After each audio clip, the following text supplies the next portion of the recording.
Cinema serial താരം Dileep Shankar hotel മുറിയിൽ മരിച്ച നിലയിൽ കണ്ടെത്തിയിരുന്നു. തിരുവനന്തപുരം വാൻറോസ് ജംഗ്ഷനിലെ സ്വകാര്യ ഹോട്ടലിലാണ് താരത്തെ മരിച്ച നിലയിൽ കണ്ടെത്തിയത്. മരണകാരണം വ്യക്തമല്ല. ദിലീപ് ശങ്കറിന്റെ വിയോഗത്തിൽ അനുശോചനം രേഖപ്പെടുത്തി നിരവധി പേർ രംഗത്തെത്തുകയാണ്. ഇപ്പോഴിതാ നടി സീമാജി നായരും താരത്തിന് ആദരാഞ്ജലികൾ അർപ്പിച്ച് രംഗത്തെത്തിയിരിക്കുകയാണ്.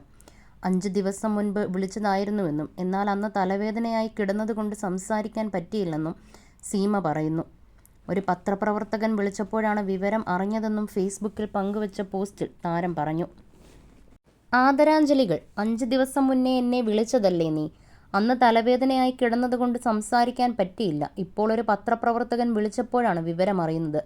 എന്താണ് ദിലീപ് നിനക്ക് പറ്റിയത്? ഒന്നും പറ്റുന്നില്ലല്ലോ ഈശ്വര. എന്തെഴുതണമെന്ന് അറിയില്ല. സീരിയൽ അഭിനയത്തിനായാണ് ഇദ്ദേഹം ഹോട്ടലിൽ മുറിയെടുത്തത് എന്നാണ് വിവരം. 4 ദിവസം മുൻപാണ് അദ്ദേഹം ഹോട്ടലിൽ മുറിയെടുത്തത്. 2 ദിവസമായി അദ്ദേഹം മുറി വിട്ട് പുറത്തേക്കൊന്നും പോയിരുന്നില്ലെന്നാണ് വിവരം.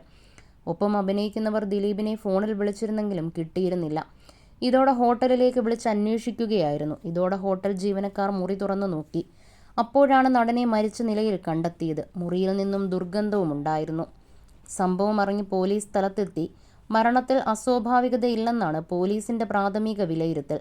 മുറിക്കുള്ളിൽ ഫോറൻസിക് സംഘം പരിശോധന നടത്തുമെന്നും കന്റോൺമെന്റ് SP അറിയിച്ചിരുന്നു. എന്താണ് മരണകാരണമെന്നത് പോസ്റ്റ്മോർട്ടം പരിശോധനയിലെ വ്യക്തമാകും. അമ്മയറിയാതെ, സുന്ദരി, പഞ്ചാഗ്നി അടക്കം ഹിറ്റ് സീരിയലുകളിൽ താരം അഭിനയിച്ചിട്ടുണ്ട്. പഞ്ചാഗ്നി എന്ന സീരിയലിൽ പ്രധാന കഥാപാത്രത്തെ അവതരിപ്പിക്കുന്നത് ദിലീപ് ശങ്കറാണ്. ഇതിനു പുറമെ ചാപ്പാക്കുരിശ്, നോർത്ത് 24 കാതം എന്നീ സിനിമകളിലും അഭിനയിച്ചിട്ടുണ്ട്. അടുത്തിടെയാണ് അദ്ദേഹത്തിന് സത്യജിത് റേ പുരസ്കാരം ലഭിച്ചത്.